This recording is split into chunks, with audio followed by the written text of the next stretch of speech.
Sabahınız xeyir olsun, hörmətli tamaşaçılar. Hər birinizi salamlayırıq. Bugün 6 noyabr tarixidir və əlbəttə ilk olaraq mən qeyd etmək istəyirəm ki, bugün Azərbaycan televiziyası və radiosu günüdür və bu münasibətlə özümüzü, bütün kollektivimizi və eyni zamanda bütün Azərbaycan mediasında, Azərbaycan televiziyasında çalışan əməkdaşları, həmkarlarımızı təbrik edirik. Qoy hər zaman uğurlarımız bol olsun deyək. Bəli, sabahınız xeyir olsun əzizli səhər tamaşaçıları. Fürsətdən istifadə edib təbii ki, mən də həmkarımı, eyni zamanda bizimlə bərabər həmçilik səhər komandası, eyni zamanda Azərbaycan televiziyasında çalışan bütün həm radio, həm də ki, televiziya əməkdaşlarını səmimi qəlbdən təbrik etmək istəyirəm. Hörmətli televiziya əməkdaşlarımız, radio əməkdaşlarımız daim həmişəki kimi keyfiyyət ən böyük prioritetimiz olsun və biz təbii ki, 3 saatlıq efirimizə baş veririk və 3 saat ərzində bir sıra mövzular var, bir sıra müzakirələr var ki, onları sizinlə bərabər edəcək. İndidən bizim WhatsApp nömrəmizi qeyd edin, 050-245-37-17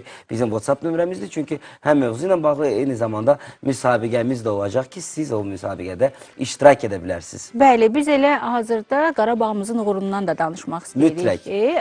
Dünən bərabərə oyunu bitirdi və növbəti mərhələdə də eyni zamanda qeyd edək ki, Napoli klubu ilə qarşılaşacaq. Noyabrın 25-də komandamızı təbrik edirik və növbəti mərhələlərdə də uğurlar arzulayırıq. Və həqiqətən də dünən Qarabağ elə dünən gecə bizə çox böyük bir hisslər yaşatdı.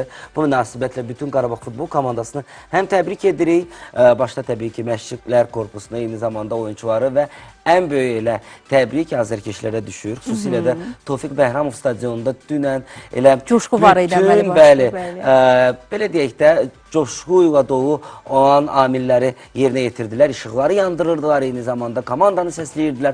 Chelsea həqiqətən də gözləmirdi, amma Qarabağ hələ bizə nələr yaşadacaq, nələr bunu görəcəksiniz. Birazdan hətta bunu müzakirə edəcək.